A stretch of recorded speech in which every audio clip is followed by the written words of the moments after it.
بسم الله الرحمن الرحيم والصلاة والسلام على أشرف المرسلين. Salam alaikum. Bonjour tout le monde. Aujourd'hui, on va voir une petite présentation sur les réseaux RTC. Donc, sur le module téléphonique pour l'essence 3, on va voir une présentation, ou un petit cours, ou un rappel sur les réseaux RTC.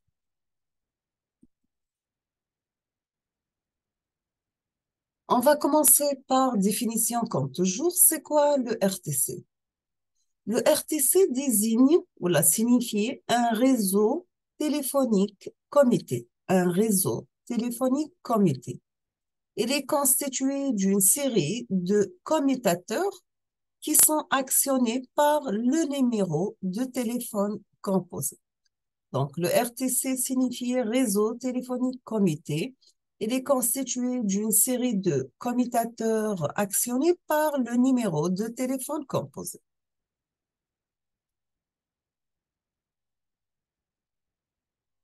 Quelles sont les compositions d'un réseau RTC? Maintenant, on va voir quelles sont les compositions d'un réseau RTC.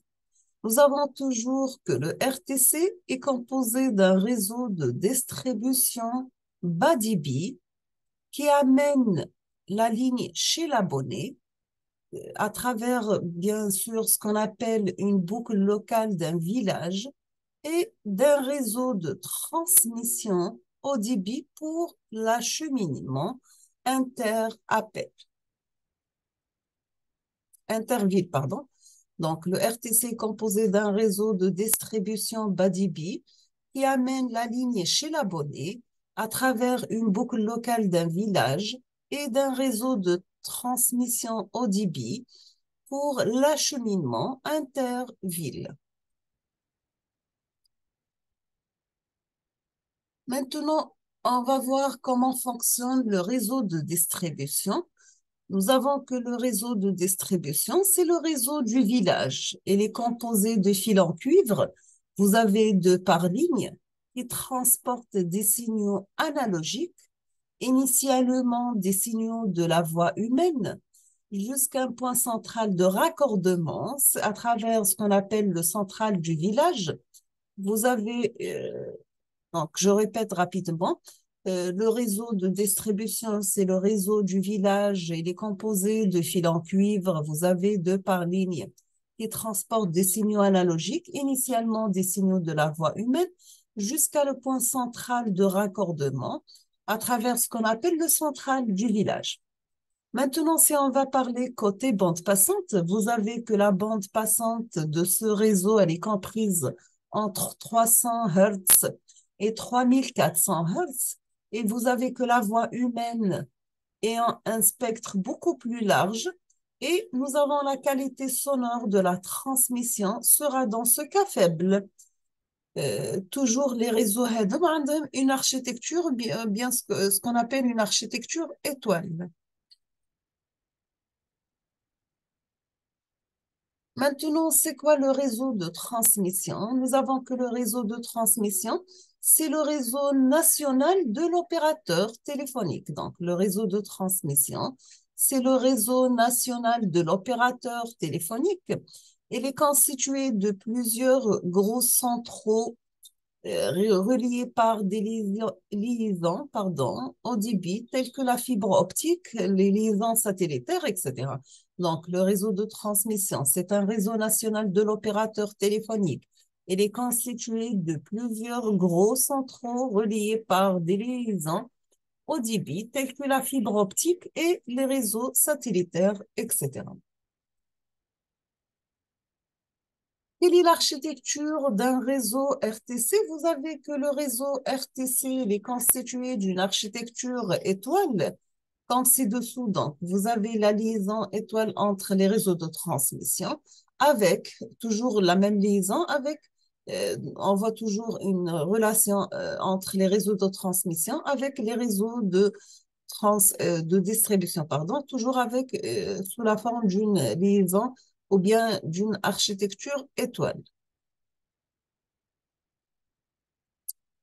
Maintenant, nous avons que le RTC arrive chez l'abonné sur un boîtier muni d'une prise de test. En cas de panne, si la ligne, pardon, est disponible sur la prise de test, la panne dans ce cas vient de la maison, sinon elle vient du réseau. D'accord? Donc, le RTC arrive chez l'abonné sur un boîtier menu d'une prise de test. En cas de panne, la ligne est disponible sur la prise de test et la panne vient de la maison, sinon elle vient du réseau. Qu'est-ce qu'on a dans cette boîte? Nous avons 4 fils sans reliés sur ce boîtier. Pour pour la première ligne, nous avons 2 fils suffisent, mais pour 2 lignes sans pré-câblées, par l'opérateur, le cas où l'utilisateur souhaiterait une deuxième ligne. Donc, dans ce cas, nous avons dit que nous avons besoin de 4 fils qui sont reliés sur le boîtier. En général, on utilise pour une ligne 2 fils seulement. Mais les 2 lignes restantes sont utilisées ou bien sont déjà pré-câblées par l'opérateur, le cas où l'utilisateur souhaiterait avoir une deuxième ligne. On va voir dans le diapo qui arrive le schéma d'une installation téléphonique classique chez un particulier.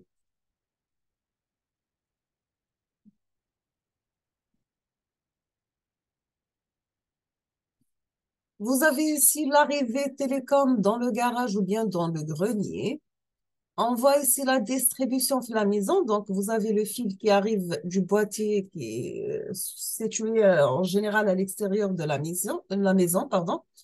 Dans cette prise, nous avons des prises en T ou bien des prises G-GON remplacées par RG45 pour les constructions récentes. D'accord? La constitution interne, vous avez seul les fils 1 et 3 sont utiles pour la première ligne et les fils 6 et 8 s'ajoutent en cas de deuxième ligne. Et si vous avez la ligne arrivant, elle doit être passée à travers un filtre ADSL ou bien ce qu'on appelle le splitter qui sert à séparer la téléphonie de l'ADSL.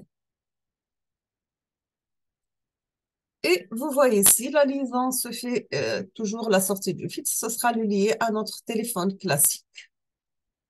La deuxième sortie est utilisée pour la DSL à travers une prise RG12. Ici, donc, la prise ADSL, vous pouvez utiliser le modem, donc connecté à travers un PC ou bien utiliser la téléphonie VoIP.